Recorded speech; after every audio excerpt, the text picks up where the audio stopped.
పరిస్థితుల్లో ఏదో ఒక పొరపాటు మన ఇష్టం లేకపోయినా చేయాల్సి వస్తుంది, చేస్తాము, తప్పదనుకుంటాము.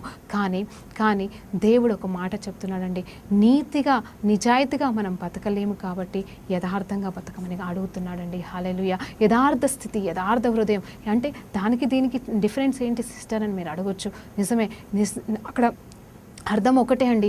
కానీ నాకు పరిశుద్ధాత్మ దేవుడు బయలుపరిచిన ఆ డిఫరెన్స్ ఏంటంటే అండి, యథార్థత అంటే దేవా నిజమే నేను ఈరోజు ఇది చేయకూడదు అనుకున్నాను కానీ చేశాను, నా స్థితిని బట్టో నా పరిస్థితిని బట్టో చుట్టూ ప్రభావాన్ని బట్టో ఈ పరిస్థితిలో నేను పడిపోయినందుకు నన్ను క్షమించమని అడుగుతూ ఆ యథార్థ స్థితిని నేను ఒప్పుకునే స్థితిలో ఉండి దేవుని దగ్గరికి వస్తున్నావా, లేదా నేను సరే వాళ్ళందరూ చేస్తున్నారు కదా నేను కూడా చేశాను, దీన్ని బట్టి ఏముంది దేవుడు అర్థం చేసుకుంటాడని చెప్పేసి వెటకారంగా మరి నీ ఇష్టం వచ్చినట్టుగా నువ్వు ముందుకు సాగుతున్నావా?